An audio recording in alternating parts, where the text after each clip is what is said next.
Imaginez un jeune garçon élevé dans les rues animées de Lagos, au Nigeria, défiant toutes les attentes pour devenir l'un des artistes les plus influents d'Afrique. Cet homme, c'est Olamide Adédèjì, mieux connu simplement sous le nom de Olamide ou encore Olamide Baddo, un rappeur, chanteur, compositeur et pionnier de la scène hip-hop nigériane moderne. Sa musique, souvent chantée en yoruba, a non seulement fait vibrer les foules à Lagos, mais aussi réinventé l'afrobeat et poussé la culture des rues nigérianes dans le monde entier. Chapitre 1, les premières années et les racines. Olamide Adédèjì est né le 15 mars 1989 dans le quartier populaire de Bariga, à Lagos, au Nigeria. C'est un endroit où la vie n'est pas facile, un véritable creuset urbain où se mêlent pauvreté, énergie et créativité. Il a fait sa scolarité primaire et secondaire à Lagos avant de s'inscrire à la Tai Solarin University of Education, où il a étudié la communication de masse. Mais très rapidement, des contraintes financières l'ont poussé à abandonner ses études, ce qui l'a orienté vers un chemin artistique qui allait changer sa vie.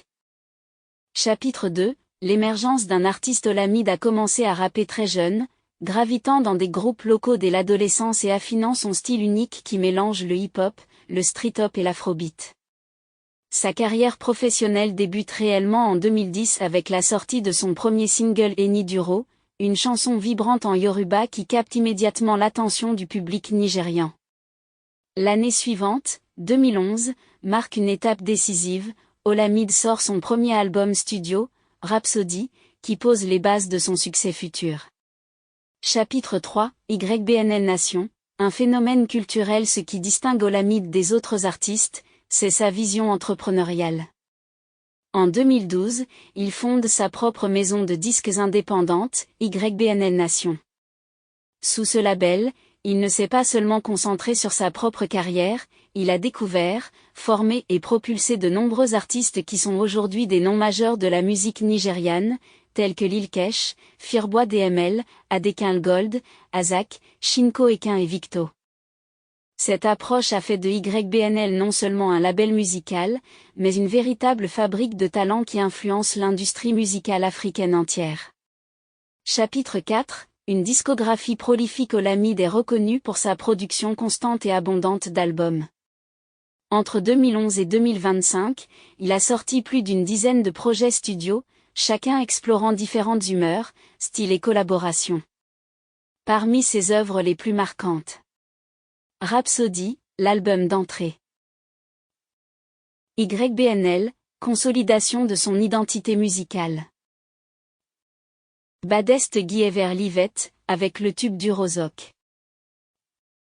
Street OT, une célébration de la culture urbaine.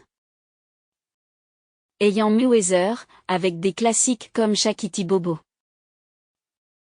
Carpe Diem, YQT, un Rully et bien d'autres, illustrant son évolution artistique continue. Chapitre 5, style, influence et héritage. Ce qui rend Olamide unique, c'est sa capacité à parler aux rues sans jamais se déconnecter du grand public. Rappant souvent en yoruba, en anglais et en pidgin, il crée des morceaux qui résonnent avec les jeunes comme avec les mélomanes du monde entier. Son influence s'étend bien au-delà de ses propres hits, il a contribué à populariser le street-hop, inspirant toute une génération d'artistes nigérians et africains. Chapitre 6, vie personnelle et réussite. Olamide est aussi un homme de famille. Il est marié à Adebukunmi Esha Adédèjì et père de plusieurs enfants. En plus de sa carrière artistique, il a lancé des projets entrepreneuriaux comme une ligne de vêtements et des lieux de divertissement, confirmant sa place non seulement comme artiste, mais comme chef d'entreprise influent. Conclusion: l'histoire d'Olamide est celle d'un garçon de Bariga devenu une icône culturelle mondiale. Sa musique authentique, son flair entrepreneurial et sa passion pour l'élévation des jeunes talents ont redéfini ce que signifie être un artiste africain dans le monde moderne. Plus qu'un simple musicien, Olamide est une légende vivante, un mentor et une force qui a transformé la musique nigériane en un phénomène global. Son héritage continue de se construire, et son influence, d'inspirer des millions de personnes à travers le monde.